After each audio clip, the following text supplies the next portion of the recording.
নমস্কাৰ ছাত্ৰ ছাত্ৰীসকল আজি এইটো ভিডিঅ'ত মই 7.3 অনুশীলনীৰ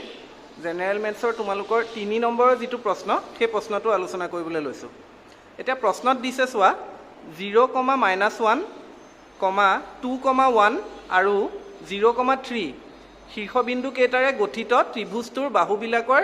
মধ্যবিন্দু কেইটা সংযোগ কৰি গঠন কৰা ত্ৰিভুজটোৰ কালি নিৰ্ণয় কৰা। তাৰমানে তিনিটা বিন্দু দিছে যাৰ স্থানাংকবোৰ 0,-1, 2,1 আৰু 0,3 এই বিন্দুকেইটা লগাই আমি সংযোগ কৰি যিটো ত্ৰিভুজ পাম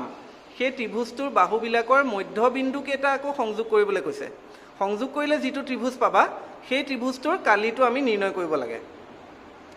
তাৰ পিছত আকৌ এই ত্ৰিভুজটোৰ যিটো কালি পাবা তাৰ লগত প্ৰদত্ত ত্ৰিভুজটোৰ কালিৰ অনুপাত নিৰ্ণয় কৰা, মানে এই বিন্দু কেইটাৰে গঠিত যিটো আকৌ ত্ৰিভুজ হ'ব সেই ত্ৰিভুজটোৰ কালি অনুপাতটো উলিয়াব লাগিব। গতিকে মধ্যবিন্দু কেইটা প্ৰথমতে সংযোগ কৰি যিটো ত্ৰিভুজ পাবা তাৰ কালিটো উলিয়াম। তাৰপিছত এই বিন্দু কেইটা সংযোগ কৰি যিটো ত্ৰিভুজ গঠন হ'ব সেইটো ত্ৰিভুজৰ কালি উলিয়াব লাগিব। তাৰপিছতে দুইটাৰ অনুপাতটো উলিয়াব লাগিব। এতিয়া আমি সমাধানলৈ আগবাঢ়োঁ। ধৰোঁ ABC ত্ৰিভুজৰ শীৰ্ষবিন্দু কেইটা ক্ৰমে A 0,-1, B 2,1 আৰু C 0,3। প্ৰশ্নত যিকেইটা বিন্দু দিয়া আছিলে সেই বিন্দুকেইটাক আমি ABC বুলি ধৰি ল'লোঁ। গতিকে সেইকেইটা সংযোগ কৰিলে আমি এনেকুৱা এটা ত্ৰিভুজ পাম যাৰ A, B আৰু C শীৰ্ষবিন্দু হ'ব। এতিয়া ইয়াৰে প্ৰত্যেকৰে বাহুবিলাকৰ মধ্যবিন্দুকেইটা আমি যদি D, E আৰু F এনেকৈ নাম দি লওঁ, মানে D, E আৰু F ক্ৰমে AB, BC আৰু CA বাহুৰ মধ্যবিন্দু বুলি ধৰিলোঁ। গতিকে চিত্ৰত AB বাহুডালৰ মধ্যবিন্দুটো D, BC বাহুৰ মধ্যবিন্দুটো E লৈছোঁ আৰু AC বাহুৰ মধ্যবিন্দুটো F বুলি লৈছোঁ। লৈ পেলাই এই বিন্দুকেইটা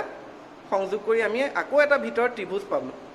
এই ত্ৰিভুজটোৰ এতিয়া কালিটো নিৰ্ণয় কৰিব লাগে, অৰ্থাৎ DEF ত্ৰিভুজৰ কালি উলিয়াব লাগে। এতিয়া আমি মধ্যবিন্দুবিলাকৰ স্থানাংককেইটা যদি প্ৰথমতে উলিয়াই ল'ব পাৰোঁ তেতিয়াহে এই ত্ৰিভুজটোৰ শীৰ্ষবিন্দুকেইটাৰ তাৰমানে আমি স্থানাংকখিনি পাম। গতিকে এই মধ্যবিন্দুকেইটাৰ স্থানাংক উলিওৱাৰ বাবে আমি এটা বিভাজন সূত্ৰৰে আন এটা ৰূপ আমি জানো যে x1 আৰু y1 এটা বিন্দুৰ স্থানাংক, x2, y2 যদি আন এটা বিন্দুৰ স্থানাংক হয়, তেনেকুৱা দুটা বিন্দু সংযোগী ৰেখাখণ্ড এডালৰ মধ্যবিন্দুৰ স্থানাংক উলিওৱা সূত্ৰটো হৈছে x1 + x2 / 2, y1 + y2 / 2। অৰ্থাৎ সেই বিন্দু দুটা সংযোগী যিডাল ৰেখাখণ্ড হ'ব তাৰ মধ্যবিন্দুৰ স্থানাংকটো উলিয়াব হ'লে মধ্যবিন্দুটোৰ x স্থানাংক উলিয়াবলৈ আমি বিন্দু দুটাৰ x1 আৰু x2 যোগ কৰি 2ৰে হৰণ কৰিব লাগে আৰু বিন্দু দুটাৰ y1 আৰু y2 যোগ কৰি 2ৰে হৰণ কৰিলে আমি পাম। এইখিনি মই পাৰ্ট 1 হিচাপে লিখিছিলোঁ। গতিকে প্ৰথম অংশখিনি আমি ইমানতে সামৰি এতিয়া দ্বিতীয় অংশলৈ আহিছোঁ। গতিকে সেই সূত্ৰটোৰ সহায় লৈ পেলাই আমি এতিয়া D বিন্দু, E বিন্দু আৰু F বিন্দুৰ স্থানাংকখিনি উলিয়াবলৈ চাওঁ। এতিয়া D বিন্দুৰ স্থানাংক যদি উলিয়াবলৈ হয় তেতিয়াহ'লে তোমালোকে চিত্ৰটোত চাব লাগিব যে D বিন্দুটো কাৰ কাৰ মাজত আছে, A আৰু B বিন্দুৰ মাজত আছে। গতিকে A বিন্দুৰ x স্থানাংক আৰু B বিন্দুৰ x স্থানাংক যোগ কৰি 2ৰে হৰণ কৰিলে D বিন্দুটোৰ x স্থানাংক ওলাব। অৰ্থাৎ 0 আৰু 2 যোগ কৰি /2 কৰিব লাগিব। সেইবাবে আমি এতিয়া লিখিম D বিন্দুৰ স্থানাংকত x স্থানাংক উলিওৱা উপায়টো হৈছে 0 + 2/2। তাৰমানে বিন্দু দুটাৰ x স্থানাংক দুটা যোগ কৰি 2ৰে হৰণ। আকৌ A আৰু B বিন্দু দুটাৰে আমি y স্থানাংক দুটা যদি যোগ কৰি 2ৰে হৰণ কৰোঁ তেতিয়া D বিন্দুটোৰ y স্থানাংকটো পাওঁ। এতিয়া A বিন্দুৰ y স্থানাংক হৈছে -1, B বিন্দুৰ y স্থানাংক হৈছে 1। গতিকে -1 + 1 কৰি /2 কৰিলে আমি D বিন্দুটোৰ y স্থানাংক পাম। সেইবাবে আমি লিখিম -1 + 1/2। গতিকে এতিয়া কি হ'ব ইয়াৰ পৰা যোগ কৰিলে 0 + 2/2 মানে ওপৰত 2 তলত 2, গতিকে 2/2। ওপৰত -1 + 1 অৰ্থাৎ এই দুটা যোগ বিয়োগ কৰিলে আমি পাওঁ ওপৰত 0, 0/2। গতিকে অৰ্থাৎ আমি ইয়াৰ স্থানাংকটো এনেকৈ পামগৈ 2/2 মানে 1, 0/2 মানে হৈছে 0। গতিকে D বিন্দুটোৰ স্থানাংক হ'ব 1,0। তাৰমানে D বিন্দুটোৰ x স্থানাংক 1, y স্থানাংক 0। ঠিক সেই সূত্ৰটোৰে এতিয়া E বিন্দুৰ ক্ষেত্ৰত যদি আমি স্থানাংক উলিয়াবলৈ চাওঁ, E বিন্দুটো চিত্ৰত চোৱা B আৰু C ৰ মাজত আছে। গতিকে ইয়াৰ E বিন্দুৰ x স্থানাংক উলিয়াব হ'লে B ৰ x আৰু C ৰ x স্থানাংককেইটা যোগ কৰিব লাগিব কৰি 2ৰে হৰণ, মানে 2 + 0/2 কৰিব লাগিব। আকৌ ঠিক তেনেকৈ y স্থানাংকটো উলিয়াবলৈ E বিন্দুৰ বাবে ইয়াৰ B বি বিন্দুৰ y স্থানাংক আৰু চি বিন্দুৰ y স্থানাংক যোগ কৰি 2ৰে হৰণ কৰিব লাগিব অৰ্থাৎ 1 + 3/2 কৰিব লাগিব তেনেকৈ আমি ই বিন্দুৰ x আৰু y স্থানাংক উলিয়াম গতিকে ই বিন্দুৰ স্থানাংকৰ বাবে বি বিন্দুৰ x স্থানাংক প্লাস চি বিন্দুৰ x স্থানাংক / 2 কৰিছো অৰ্থাৎ 2 + 0/2 ঠিক তেনেকৈ বি বিন্দুৰ y স্থানাংক আৰু চি বিন্দুৰ y স্থানাংকক আমি y1 y2 হিচাপে ধৰিলে 1 + 3/2 এনেকৈ পাতিব লাগিব 2 + 0 মানে ওপৰত হ'ল 2 / 2 গতিকে 2/2, 1 + 3/2 অৰ্থাৎ 1 + 3 কৰিলে আমি 4 পাম 4/2 তে 2/2 মানে আমি জানো 1 হ'ব 4/2 মানে আমি পাম 2 গতিকে ই বিন্দুটোৰ স্থানাংক হ'বগৈ 1, 2 ঠিক সেইদৰে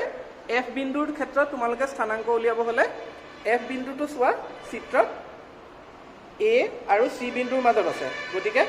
এফ বিন্দুৰ x স্থানাংক উলিয়াব হ'লে 0 + 0/2 কৰিব লাগিব আৰু এফ বিন্দুৰ y স্থানাংক উলিয়াব হ'লে -1 + 3/2 কৰিব লাগিব গতিকে এফ বিন্দুৰ ক্ষেত্ৰত আমি স্থানাংক উলিয়াবলৈ হ'লে 0 + 0/2,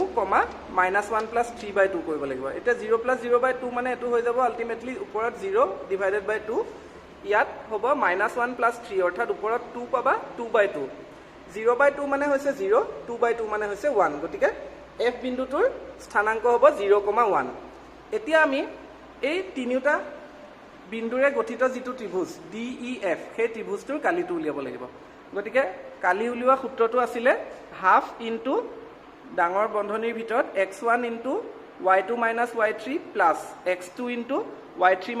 y1 plus x3 into y1 - y2 গতিকে এনেকৈ বন্ধনী ক্লোজ কৰি আমি এই সূত্ৰটোৰ সহায় লৈ পেলাই কালিটো উলিয়াব লাগিব এতিয়া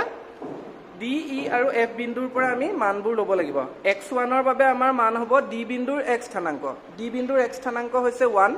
গতিকে x1ৰ ঠাইত 1 into y2 - y3 y2 y3 ক'ত আছে দ্বিতীয় বিন্দুটোৰ y স্থানাংকটো হ'ব y2 আৰু তৃতীয় বিন্দুটোৰ y স্থানাংকটো হ'ব y3 গতিকে 2 - 1 y2 - y3 বাবে আমি পাতিম ঠিক তাৰ পিছত প্লাস x2 মানে দ্বিতীয় বিন্দুটো অৰ্থাৎ ই বিন্দুটোৰ x স্থানাংক গতিকে হেতু আছে 1 সেইবাবে আমি পাতিলো 1 ইনটু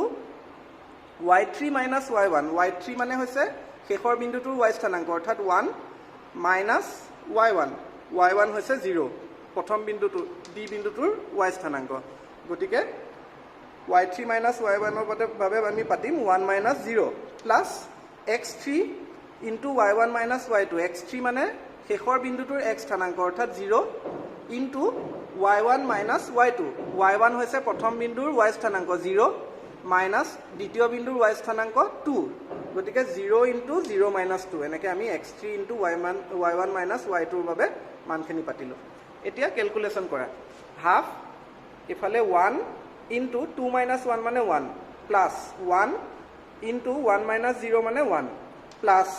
0 ইনটু 0 - 2 মানে -2 গতিকে হাফ ইনটু 1 ইনটু 1 মানে 1 প্লাস 1 ইনটু 1 মানে 1 প্লাস 0 লগত এখিনি -2 পূৰণ হলে এটো আলটিমেটলি 0 হ'ব গতিকে নেপাতেও আমি থাকিলে ব্ৰেকেটৰ ভিতৰত কি 1 + 1 গতিকে 1/2 ইনটু 1 + 1 মানে 2 কটাকটি কৰিলে 2 কাটি আমি পাম 1 গতিকে DEF ত্ৰিভুজটোৰ কালি হ'ব 1 বৰ্গ একক এনেকৈ আমি DEF ত্ৰিভুজটোৰ কালিটো উলিয়ালো তাৰ পিছত সেই একেদৰে ABC বিন্দু তিনটাৰ সহায়ত আমি ABC ত্ৰিভুজৰ কালি উলিয়াব লাগিব এতিয়া A B আৰু C বিন্দুৰ পৰা তোমালোকে সেই half into x1 into y2 - y3 plus x2 into y3 - y1 plus x3 into y1 - y2 সূত্ৰ মতে A B আৰু C বিন্দুৰ পৰা মানবোৰ আনিব লাগিব A বিন্দুটোৰ x স্থানাংকটো হ'ল 0 ইনটু y2 - y3 হ'ব লাগে গতিকে B বিন্দুৰ y স্থানাংক 1 মাইনাস C বিন্দুৰ y স্থানাংক 3 গতিকে 1 - 3 plus x2 into y3 - y1 সূত্ৰ মতে আমি পাতো গতিকে B বিন্দুত x স্থানাংক 2 আছে হেতু হ'ব x2 into y3 - y1 C বিন্দুৰ x স্থানাংক 3 মাইনাস y1 অৰ্থাৎ A বিন্দুৰ y স্থানাংক হেতু আছিল -1 গতিকে 3 - 1 নেপাতে আমি +1 পাতি দিছো প্লাস সূত্ৰ মতে হ'ব লাগে x3 অৰ্থাৎ C বিন্দুৰ x স্থানাংক হেতু আছে প্ৰশ্নত 0 ইনটু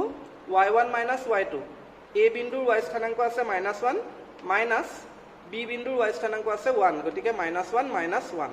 ব্ৰেকেট ক্লোজ হ'ল এতিয়া ক্যালকুলেশন কৰা হাফ ইনটু 0 ইনটু 1 - 3 মানে এখানে আলটিমেটলি পূৰণফলটো হ'ব 0 প্লাস 2 ইনটু 3 + 1 অৰ্থাৎ 4 4 ৰ লগত 2 ইনটু কৰিলে আমি পাম 8 প্লাস 0 ইনটু -1 - 1 এটো পূৰণফলটো হ'বগৈ 0 গতিকে প্লাস 0 তাৰ মানে আমি পালো ব্ৰেকেটৰ ভিতৰত অকল 8 গতিকে 1/2 ইনটু 8 কৰি দিলে আমি 2 ৰে 8 হৰণ কৰি পাওঁ 4 গতিকে 4 বৰ্গ একক হ'ব ত্ৰিভুজ ABC টোৰ কালি দ্বিতীয় অংশটো শেষ কৰিলো অন্তিম অংশত আমি এতিয়া দুইটা ত্ৰিভুজৰ কালিৰ অনুপাতটো উলিয়াব লাগে গতিকে DEF আৰু ABC ত্ৰিভুজৰ কালিৰ অনুপাত যদি আমি উলিয়াবলৈ চাওঁ DEF ৰ কালিটো আছিল 1 বৰ্গ একক ABC ৰ কালিটো আছিল 4 বৰ্গ একক গতিকে এই দুটাৰ কালিৰ অনুপাতটো হ'ব 1:4 গতিকে এই ধৰণে তোমালোকে এই প্ৰশ্নটোত প্ৰথমে ত্ৰিভুজৰ কালিৰ সূত্ৰ ব্যৱহাৰ কৰিবলৈ যোৱাৰ আগতে বিভাজন সূত্ৰৰ মধ্যবিন্দুৰ স্থানাংক উলিওৱা সূত্ৰখিনিৰ সহায়ত আমি DE আৰু F ৰ কালিখিনি মানকেইটা স্থানাংককেইটা উলিয়াই ল'ব লাগিব গতিকে এই সূত্ৰটোৰ সহায় লৈ তোমালোকে প্ৰথমে DE আৰু F বিন্দুৰ স্থানাংক উলিয়াই ল'বা তাৰ পিছত DEF ত্ৰিভুজৰ কালি আৰু ABC ত্ৰিভুজৰ কালি উলিয়াই লৈ এই দুটা ত্ৰিভুজৰ কালিৰ অনুপাতটো উলিয়াব লাগিব আশা কৰিছো ভিডিঅ'টোৰ এই প্ৰশ্নটোৰ উত্তৰটো তোমালোকে বুজিব পাৰিছা পৰৱৰ্তী ভিডিঅ'ত আমি ইয়াৰ পিছৰ যিবিলাক প্ৰশ্ন আছে সেইবিলাকৰ বিষয়ে আলোচনা কৰিম আজিলৈ ইমানতে আহিছো নমস্কাৰ আৰু ধন্যবাদ